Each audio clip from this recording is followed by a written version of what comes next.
Yes, we are live now. Hello friends, this is Himanshi and welcome to Let's Learn. Discuss करेंगे heredity and environment, मतलब आनुवांशिकता एवं वातावरण का प्रभाव क्या पड़ता है विकास पर और किस तरह से बेसिकली इससे रिलेटेड जितनी भी इंपॉर्टेंट चीज़ें हो सकती हैं, चाहे वो ट्विंस मतलब जुड़वां बच्चों के बारे में समझना हो, चाहे ये किस तरह के फैक्टर हैं, किस तरह का इन्फ्लुएंस रहता है, क्या चीज़ों का हमें ध्यान रखना है, नेचर नर्चर डिबेट और भी कुछ चीज़ों को एक कॉम्प्रिहेंसिव सेशन रहेगा ऑब्वियसली।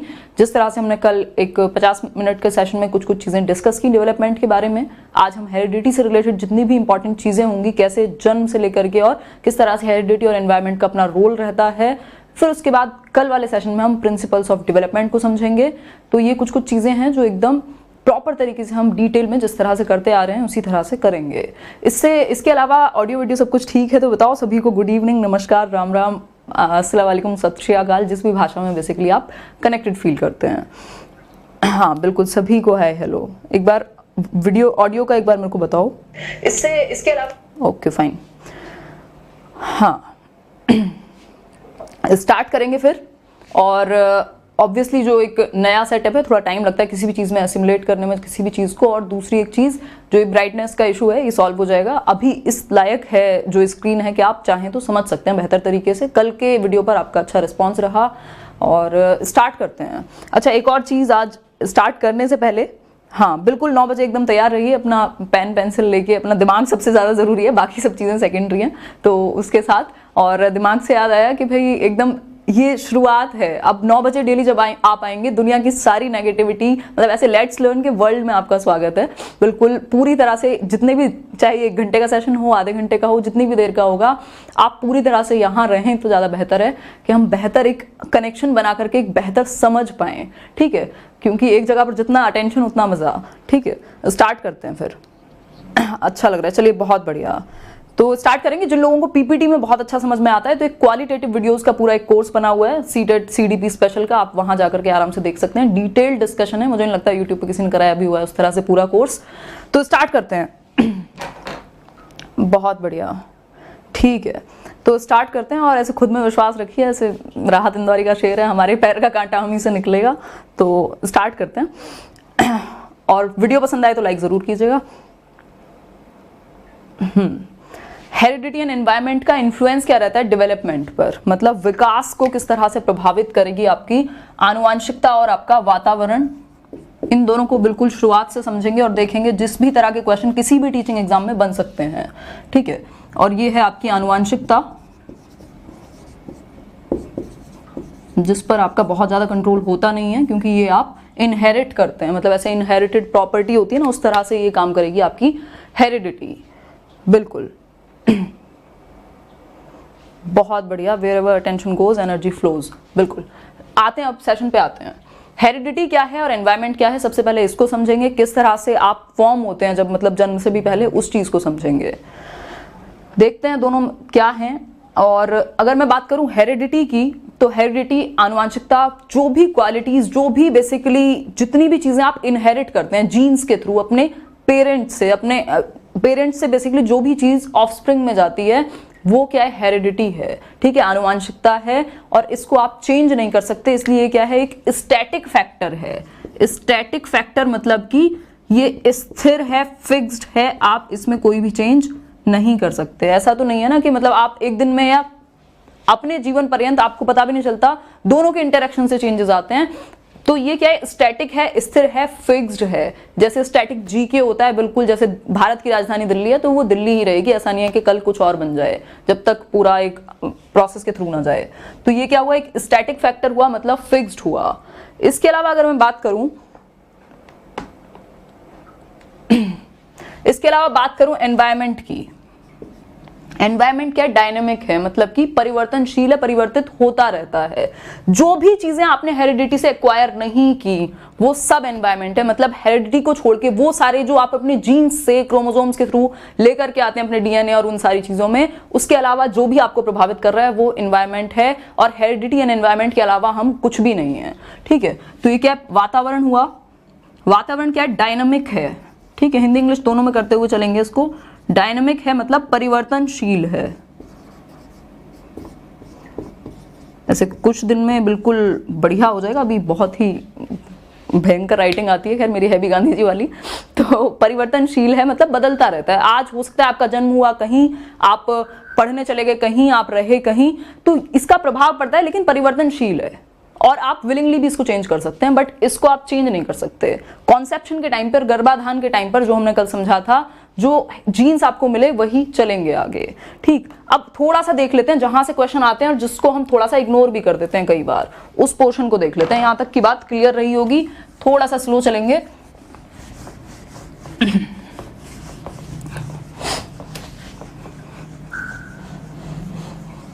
बहुत बढ़िया, ये कुछ कुछ एक्स्ट्रा मैसेज आते रहेंगे। एक बंदा मुझे लग रहा है इस बात के लिए बिठाना पड़ेगा कि कुछ लोगों को ब्लॉक किया जाए, बट ठीक है, आप इग्नोर कीजिएगा। हाँ, हम बात कर रहे थे हेरिडिटी पे आते हैं, फिर एनवायरनमेंट की तो आप सभी जानते हैं, जीवन भर से एनवायरनमेंट में ही रहते हैं आप। तो हेरिडिटी जो कि फिक्स्ड है, स्टैटिक फैक्टर है, जिसमें कोई परिवर्तन नहीं किया जा सकता। हेरिडिटी मतलब कहां से शुरू हो रही है? जन्म से भी पहले से, कॉन्सेप्शन के टाइम से, गर्भाधान के टाइम से, बेसिकली रिप्रोडक्शन के टाइम पर। अगर मैं बात करूं, एक क्वेश्चन आता है कि भाई सबसे पहले क्रोमोसोम्स से शुरू करते हैं, क्योंकि यहां से क्वेश्चन पूछ लेता है नंबर ऑफ क्रोमोसोम्स कितने होते हैं, तो 46 पेयर पूछेगा अगर एक ह्यूमन बीइंग में, तो 23 पेयर, जिसकी वजह से जन्म होगा। अब ये जो 23 पेयर हैं, इसमें से जो 22 पेयर हैं ये तो हैं ऑटोजोम्स। ऑटोजोम्स, ठीक है, इनको हिंदी में भी ऑटोजोम्स ही याद रख लेना। ऑटोजोम्स मतलब ये सेम होते हैं मेल और फीमेल दोनों में।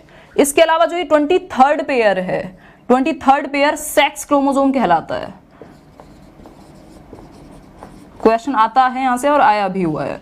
सेक्स क्रोमोसोम कहलाता है 23वां पेयर, जो आखिरी है। और यही क्यों कहलाता है सेक्स क्रोमोसोम? क्योंकि ये निर्धारित करेगा कि बच्चे का जो सेक्स होगा, वो लिंग जो होगा वो कौन सा होगा, बेटा होगा या बेटी होगी, मतलब जो भी बेसिकली मेल और फीमेल का जो डिसीजन है वो 23rd पेयर ऑफ क्रोमोसोम से डिसाइड होगा। ठीक, यहां तक 22 जो है वो मेल और फीमेल दोनों में सेम होंगे। अब ये एक सिंपल सी बात हुई, आगे बढ़ते हैं। Total number of chromosome 46, pair कितने हैं 23, 22 ऑटोजोम्स हैं 22 पेयर, 23वां पेयर सेक्स डिसाइड करेगा, इसलिए सेक्स क्रोमोसोम कहा जाएगा। अब बात आ जाती है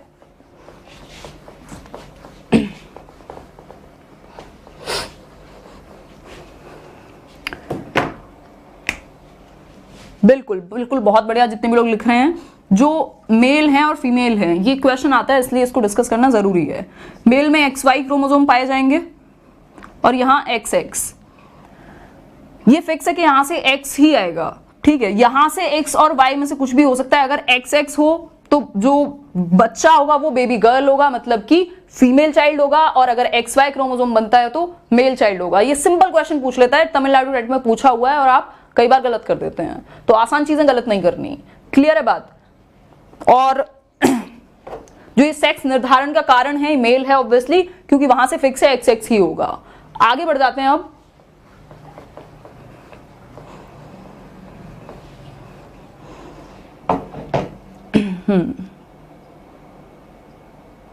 बहुत बढ़िया, अगर कुछ भी बफरिंग वगैरह कुछ हो तो बताना, क्योंकि पता लगता रहेगा साथ के साथ। ठीक है, तो ये हमने डिस्कस कर लिया, ये 23rd पेयर की वजह से हुआ। और अब हम आ जाते हैं ट्विंस पर, जहां से भी क्वेश्चन उठ जाता है। ट्विंस का क्या सीन है?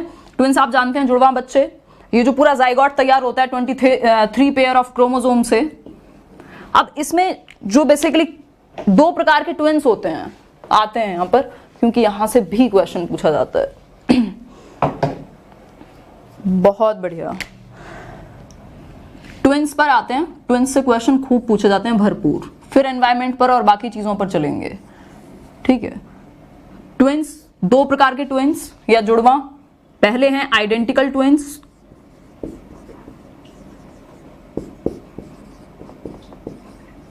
दूसरा है फ्रेटर्नल ट्विंस।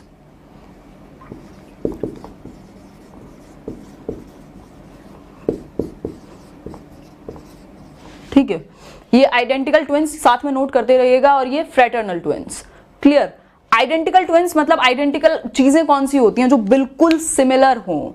ठीक है, बिल्कुल सिमिलर हो। ये 2 मार्कर हैं, ये बिल्कुल आइडेंटिकल हैं, मतलब डिफरेंस नहीं कर सकते आप। ठीक है, दूसरी एक चीज, अब ये वाला मार्कर, ये भी मार्कर है, ये दोनों आइडेंटिकल नहीं है, ऑब्वियस है, तो ये जो आइडेंटिकल वाले थे, ये आइडेंटिकल ऑब्वियसली, और फ्रेटर्नल मतलब अलग, कुछ डिफरेंसेस होंगे जिनकी हम अभी बात करेंगे। मतलब ये दोनों बॉटल्स क्या है, आइडेंटिकल है। तो इससे मतलब क्या है, ये दोनों सेम दिखती हैं, वो मार्कर दोनों सेम दिखते हैं, तो जो आइडेंटिकल ट्विंस होंगे वो बिल्कुल सेम दिखेंगे, मतलब दिखने में सेम होंगे, सेक्स सेम होगा इनका। अगर दो जुड़वा बच्चे हैं तो हो सकता है दो बेटियां ही हों या फिर दो बेटे हों, ठीक है, या तो मेल चाइल्ड होंगे दोनों या फिर फीमेल चिल्ड्रन होंगे, ठीक है। तो ये एक बात हुई। इसके अलावा अगर हम आए अब, तो ये दिखते सेम है, इनका एक और नाम है, इनको मोनोजाइगोटिक भी कहते हैं। एक बार देख लेना कहां तक दिख रहा है, मोनोजाइगोटिक। सिंगल सेल फर्टिलाइज्ड होते हैं ये, क्योंकि एक ही जाइगोट से बनते हैं। मोनो का मतलब ही होता है कि सिंगल, ठीक है, तो मोनोजाइगोटिक कहते हैं इनको, मतलब सिंगल सेल से फर्टिलाइज्ड होंगे, सिंगल जाइगोट से बनते हैं। तो ये दिखते सेम है, सेक्स सेम होगा, ज्यादातर आदतें भी सेम होती हैं। लेकिन अगर मैं बात करूं फ्रेटर्नल ट्विंस की, तो फ्रेटर्नल ट्विंस क्या है, डायजाइगोटिक हैं। डाई का मतलब आपने डाइसेक्ट वर्ड सुना होगा, उससे क्या होता है, मतलब दो अलग अलग जाइगोट से बनते हैं, तो ये डायजाइगोटिक कहलाते हैं। डायजाइगोटिक हैं, ये मोनोजाइगोटिक हैं। क्लियर है बात। वहां पे डिफरेंस हो सकता है दिखने में अलग हो सकता है दिखने में सेम भी हो, लेकिन अलग हो सकते हैं, ये अलग नहीं होंगे, ठीक है। सेम सेक्स भी हो सकता है और सेम सेक्स नहीं भी हो सकता, डिफरेंट सेक्स के भी हो सकते हैं, तो ये हमें ध्यान में रखना है। और बिल्कुल 9 बजे का सेशन है डेली ये। आगे बढ़ते हैं अब इसी के साथ, मोनोजाइगोटिक और डायजाइगोटिक। लास्ट में आप लोग के मैं डाउट या बीच में भी पूछते रहना, कुछ कुछ कोशिश करूंगी कि साथ में। हाँ, बॉय गर्ल भी हो सकते हैं, बिल्कुल। बहुत बढ़िया, चलिए बहुत बढ़िया इंद्रजीत। ऐसे लाइक करने में मतलब ऐसे कुछ ऐसे बिल फटता है कि लाइक करने में, लाइक कर दो भाई। और इसके अलावा बिल्कुल सिंपल तरीके से एक एक सेशन बिल्कुल प्लान्ड होगा, कुछ भी अनप्लान्ड नहीं होता है, ठीक है। तो जो अपना वो 40 वीडियो का सीरीज है, उसके अलावा कुछ वीडियोस हैं जिन्होंने वो देखी हैं, बहुत बढ़िया है। इसके अलावा जो भी एक्स्ट्राज में होगा, जो भी डिटेल में होगा, बस आप चलते जाइए, उसके बाद आपको पता चलेगा धीरे धीरे कि कौन सी चीज कहां से किस तरह से जुड़ी हुई है और कहां हमने क्या चीज डिस्कस की है, ठीक है। जैसे कोई चीज थी, कल किसी ने कहा वो लर्निंग वाली बात, लर्निंग चैप्टर आने दो, सबका अपना तरीका होता है, मेरा बिल्कुल फिक्स्ड है कौन सी चीज किस चैप्टर में डिस्कस करनी है, ठीक है। बिल्कुल आगे बढ़ते हैं भाई। जिनकी इच्छाओं ब्लॉक होने की वैसे ही बता दो, क्यों बेकार के क्वेश्चन पूछ रहे हो। वो मिल जाएगी, कल की जो पीडीएफ है, जो वो इमेजेस हैं, वो मिल जाएंगे टेलीग्राम पर। अब आ जाते हैं एक और चीज पर जिसे हम नेचर नर्चर डिबेट कह देते हैं।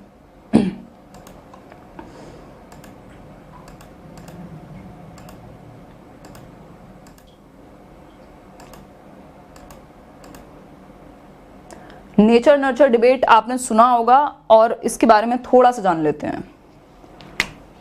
हाँ, नेचर मतलब हेरिडिटी। बोलते हैं ना कई लोग कि नेचर फिक्स होता है, आप नेचर नहीं बदल सकते किसी का। ऐसे वो बहुत ही एकदम रेट्रो सा एग्जांपल आपने सुना होगा कि मतलब वो कुत्ते की पूंछ को आप सीधा नहीं कर सकते, तो ये उस तरह की चीज है। मतलब डायरेक्टली नहीं बट इनडायरेक्टली बात वही है कि आप नेचर को चेंज नहीं कर सकते, कहें तो हेरिडिटी को नहीं बदल सकते, तो ये डायरेक्टली हेरिडिटी से जुड़ा हुआ है। अगर मैं बात करूं नर्चर की, नर्चर क्या है, आपका एनवायरमेंट है जिसको आप चेंज कर सकते हैं। एनवायरमेंट भी दो प्रकार का होता है, एक इंटरनल और एक एक्सटर्नल। इंटरनल जब आप माँ के गर्भ में होते हैं, उसके बाद जो भी चीजें हैं वो एक्सटर्नल में हैं, और इस पर प्रभाव पड़ता है बहुत सारी चीजों का, आपके न्यूट्रिशन से लेके, आपके सेक्स से लेके, आपके बेसिकली आप कहाँ रहते हैं, आपकी संस्कृति, हर चीज। ये हमने कल डिस्कस किया था, ठीक है। तो ये जो नर्चर है, मतलब जैसे आप पौधे को नर्चर करते हैं, और बहुत बड़ा रोल है इसका नर्चर का आपकी डेवलपमेंट में, ठीक है। नेचर क्या है, हेरिडिटी जो आपको एक बार मिल गई। अब ऐसा थोड़ा ना कि हेरिडिटी की इंपॉर्टेंस नहीं होगी, दोनों की इंपॉर्टेंस है। मतलब आप जो भी हैं इन दोनों के प्रोडक्ट हैं।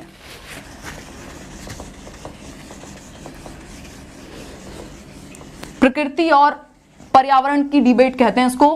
पर्यावरण जो कि नर्चर है और प्रकृति आपका हेरिडिटी है। अब ये एक इक्वेशन देख लेते हैं, उसके बाद आगे बढ़ेंगे।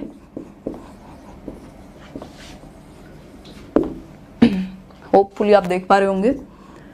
H/E कह देते हैं हम इसको, मतलब हेरिडिटी या आनुवांशिकता, गुणनफल किसके साथ, एनवायरमेंट के साथ,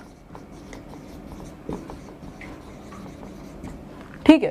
तो हेरिडिटी एंड एनवायरमेंट, अब ये क्या है, ये गुणनफल है या कहें जिसको हम बेसिकली प्रोडक्ट है कि जो ह्यूमन बींग्स हैं, डेवलपमेंट है, जॉइंट प्रोडक्ट है किसका, हेरिडिटी एंड एनवायरमेंट का।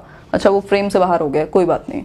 तो हेरिडिटी एंड एनवायरमेंट का प्रोडक्ट हैं हम। अब इस चीज पे अगर हम हल्का सा भी सोच के देखें कि हम कुछ भी नहीं है या आप कुछ भी नहीं है, कोई भी ह्यूमन बीइंग या जिसकी भी हम बात कर रहे हैं, आप कुछ भी नहीं है सिवाय अपने हेरिडिटी और एनवायरनमेंट के। अगर आप चाहें तो आप सोच लें आराम से, इस चीज को बोलें कि भाई ये चीज हमें तो इन दोनों से नहीं मिली, या तो आपने हेरिडिटी से एक्वायर की है या तो फिर आपने एनवायरनमेंट से एक्वायर किया है, तब आपकी समझ भी बन रही है तो दोनों के बेसिस पर ही है। ऐसा नहीं है कि आपको मतलब कोई और तीसरी चीज ने प्रभावित कर दिया, ठीक है। तो हेरिडिटी और एनवायरनमेंट, हेरिडिटी क्या थी, फिक्स थी। हेरिडिटी कैसी कैसी चीजें हैं, ये कौन सी एंडोमेंट्स हैं जिनको हम हेरिडिटी कह रहे हैं। जैसे आपके आंखों का कलर, आपके बालों का रंग हो सकता है, उनका नेचर हो सकता है, आपका बॉडी स्ट्रक्चर, आपका टेम्परामेंट। क्योंकि ये एक एग्जांपल लें अगर, तो डिप्रेशन के बारे में कहा जाता है कि 40% चांसेस रहते हैं अगर पेरेंट्स को वो टेंडेंसी है तो वो टेम्परामेंट आगे ट्रांसफर होने की, ठीक है। तो हेरिडिटी बेसिकली आपकी इंटेलिजेंस, मतलब आपकी बुद्धि को प्रभावित करती है, आपके आंखों का रंग, आपका बॉडी स्ट्रक्चर, आपका इंटेलिजेंस की बात हो ही गई। इसके अलावा आप जैसा बेसिकली जो आपका टेम्पर है, टेम्परामेंट है, वो भी कहीं ना कहीं उससे प्रभावित होगा, ठीक है। आपका इमोशनल डेवलपमेंट भी कहीं ना कहीं प्रभावित होगा।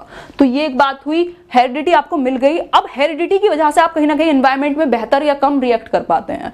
जो हेरिडिटी ने आपको दिया है उसको आप, हेरिडिटी ने एक तरह से लिमिट सेट कर दिया आपकी, भाई ये अपर लिमिट है, ये लोअर लिमिट है। अगर आप प्रिडिक्ट कर पाते हैं कि अगर इंटेलिजेंट पेरेंट्स हैं तो ऐसा तो नहीं है बिल्कुल डम बच्चा हो जाए, ठीक है। तो हेरिडिटी लिमिट सेट कर देती है, बीच में फिर आपका एनवायरमेंट रोल प्ले करता है कि आप कहां तक पहुंच पाएंगे। उस हेरिडिटी के आने से सिर्फ काम नहीं चलेगा और सिर्फ एनवायरमेंट से काम नहीं चलेगा, ठीक है। अगर आपको कोई डिजीज है, जेनेटिक कोई इस तरह की प्रॉब्लम है, मान लीजिए मेंटली रिटार्डेड है बच्चा किसी भी वजह से, तो आप एनवायरमेंट दे करके उसको कुछ आइंस्टाइन नहीं बना देंगे, ठीक है। तो दोनों का अपना रोल है, इस पे बहुत ज्यादा बहस रहती है बहुत सारे मनोवैज्ञानिक में। जैसे गाल्टन का बहुत ज्यादा प्रभाव या उनका जो एक इंपॉर्टेंस उन्होंने दी वो हेरिडिटी को दी, जीन्स को दी।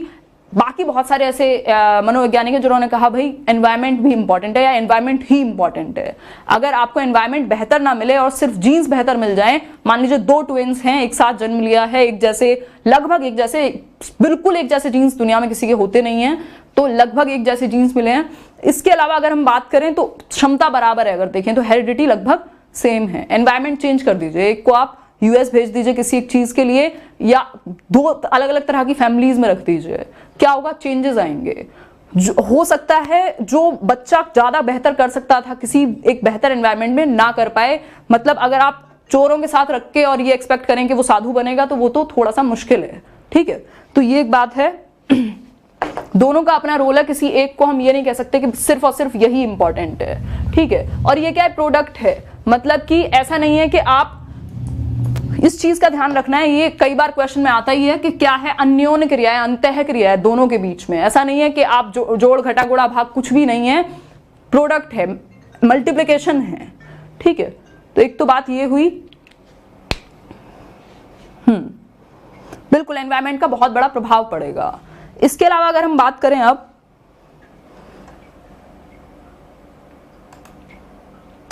तो ये इक्वेशन पे हमने बात कर लिया कि किस तरह से हेरिडिटी और किस तरह से एनवायरनमेंट आपका प्रभावित करेगा। अच्छा, आप टीचर्स के लिए इसका एजुकेशनल इंप्लीकेशन क्या है। अगर आपने लेट्स लर्न पर कोई भी आज तक सेशन लिया होगा तो 99% ऑफ द चांसेस हैं कि 99% ऑफ द केसेस में हमने एजुकेशनल इंप्लीकेशन को जरूर डिस्कस किया होगा, चाहे डायरेक्टली चाहे इनडायरेक्टली। क्यों? क्योंकि आप शिक्षक बनने जा रहे हैं या तो एग्जाम लिखने जा रहे हैं, या आप हैं ऑलरेडी ऑब्वियसली ट्रेनिंग लेकर के बैठे होंगे। इसके अलावा अगर मैं बात करूं तो हम दुनिया में भी रहते हैं, तो इसकी इंप्लीकेशन क्या है। किताबें तो सबके पास हैं ही, इसको हम क्लासरूम में या जीवन में किस तरह से अप्लाई करेंगे, तो इसका एजुकेशनल इंप्लीकेशन क्या हो सकता है, ठीक है।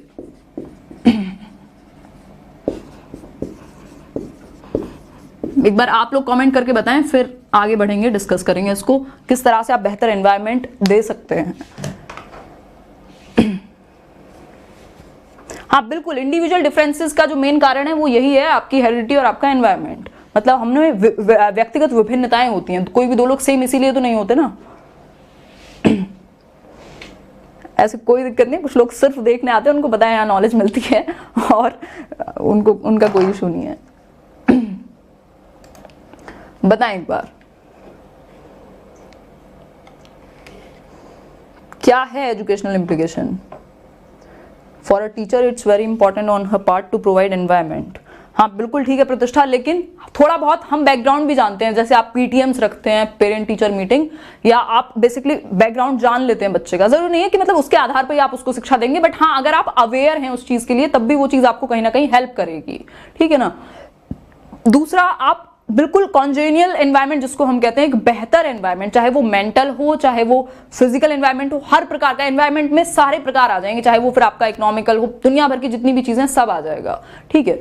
तो वो जो एनवायरनमेंट है, अगर आप शिक्षक हैं तब भी आप कोशिश करें बच्चे को नेसेसरी फ्रीडम, और जो भी एक बेसिकली अगर एनवायरनमेंट में पेरेंट्स के तौर पे बात करें तो एक बेहतर इमोशनल डेवलपमेंट, पोषण, सारी चीजें मतलब आपको बेहतर देनी है। अगर मतलब ऐसे स्पेशली हम थोड़ा सा इंडिया में पीछे हटते हैं, पेरेंटिंग पे बहुत ज्यादा ध्यान नहीं देते, बस बच्चा है और ठीक है वो अपने आप ही धक्के खाएगा, इसलिए आधी कंट्री तो डिप्रेशन में जी रही है। तो वो बेसिकली क्या है, हमें ध्यान रखना है इस चीज का। जैसे हम कल एडोलेसेंस समझ रहे थे, एडोलेसेंस में क्या है, आपको एक फ्रेंड की तरह कहीं ना कहीं काम करना होता है, या टीचर स्टूडेंट में भी क्या है, एक वो रिलेशनशिप होना चाहिए ताकि एटलीस्ट वो गिवन फ्रीडम है कि वो चीजें डिस्कस कर पाए। और दूसरी एक चीज, बाकी की जितने भी, चाहे वो आपके मेंटल डेवलपमेंट के लिए चीजें हों, चाहे वो आपका फिजिकल डेवलपमेंट के लिए चीजें हों, वो सारी चीजें दी जाएंगी। तो हेरिडिटी एंड एनवायरनमेंट दोनों मिलकर के बेस्ट रिजल्ट देंगे, ठीक है। तो ये तो एक क्लियर बात हुई। हाँ, कक्षा में आप बहुत सारी चीजें अपना सकते हैं, अलग अलग एक्टिविटीज हो सकती हैं, और बच्चों को समझ सकते हैं कि वो किस तरह से कौन किस चीज को बेहतर समझ पाता है, एनवायरनमेंट किस तरह का देना चाहिए, ये सारी चीजें हैं। मतलब आप कहीं ना कहीं सारा आपके जितने भी कृत्य हैं, कुकृत्य नहीं कहूंगी बट कृत्य, जो भी आपकी एक्टिविटीज हैं क्लासरूम में, वो बच्चों को बना और बिगाड़ रही हैं कहीं ना कहीं, ठीक है। आपको वो भी टीचर्स भी याद होंगे जिन्होंने कुछ बेहतर कहा होगा, आपको वो भी याद होंगे जिन्होंने नेगेटिव या नकारा भी होगा, जो हमेशा चिड़चिड़े से रहते हैं, है ना। बिल्कुल, चलिए फिर आज की कहानी यही थी। आज हेरिडिटी एंड एनवायरनमेंट को हमने समझा। इसके अलावा मेंडल के लॉज भी हैं, जो उन्होंने सेग्रीगेशन, डोमिनेंस की बात की है, बट बहुत ज्यादा केसेस में पूछे नहीं जाते हैं। इसके अलावा मैंने कराए हुए हैं वो भी डिस्कस, जो सीटेट का जो कोर्स है सीडीपी वाला, उसमें उसको अभी के लिए इग्नोर कर दिया। एक अलग से अगर कभी जरूरत पड़ी या टाइम लगा तो एक अलग से छोटा सा क्रैश कोर्स चलाएंगे जो ईसीसीई के लिए होगा। उसमें बेसिक बिल्कुल जो बहुत छोटी छोटी माइन्यूट चीजें होती हैं डेवलपमेंट की, उनको डिस्कस करेंगे। हालांकि पूछा नहीं जाता आजकल, एनडीटी में भी ये नहीं पूछा जाता कि बच्चे का वजन कितना है, किस तरह से कितनी चीजें 1/4 डेवलप होता है मस्तिष्क, या ये होता है, तो उसको इग्नोर करके चल रहे हैं। बाकी 99.99% चीजें हम डिस्कस कर रहे हैं जो शायद आपको एक जगह से मिलेंगी भी नहीं।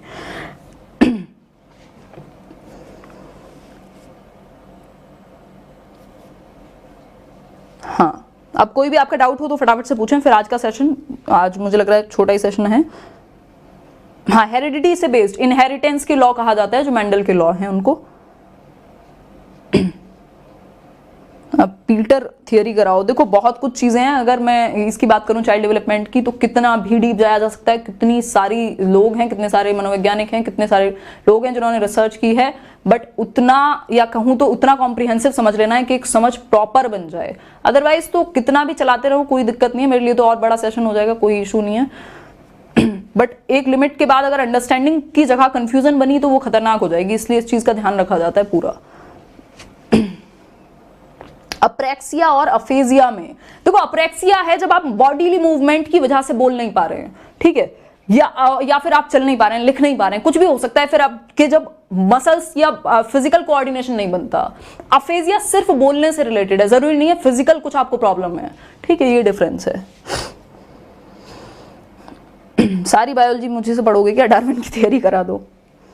सीडीपी हिंदी मीडियम के लिए बताया तो था, वो जो दीपक शर्मा मतलब सर वाली बुक है अपने मनोविज्ञान की, वो ले सकते हो। इसके अलावा अग्रवाल एग्जाम कार्ड की भी नॉर्मल सही बुकें हैं, बुकें बोल रही हूँ, इंग्लिश देखो क्या गजब भाई साहब, डूब के मर जाना चाहिए, मजाक कर रही हूँ क्या। बुक्स ठीक है इनकी भी, अग्रवाल एग्जाम कार्ड की।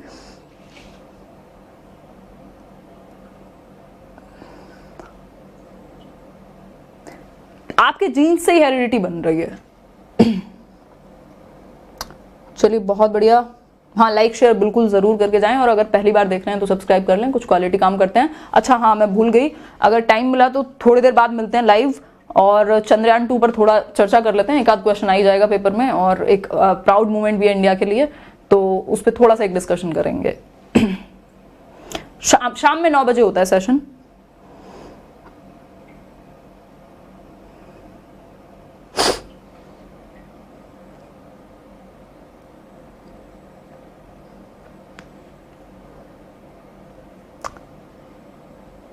व्हाट अबाउट रशबरी, डम और इंटेलिजेंट? अरे वो तो बढ़िया, मतलब ऑब्वियसली डम तो कैसे ही हो सकती है, मतलब ऐसे पेरेंट्स सही है, हेरिडिटी मस्त एकदम।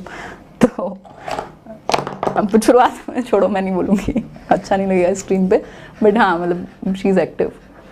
Bye bye, take care. कल नहीं मिलते हैं, थोड़ी देर में मिलते हैं। चंद्रयान पे थोड़ी सी डिस्कशन करेंगे जो टीचिंग एग्जाम्स में जहाँ से क्वेश्चन पूछे जा सकते हैं।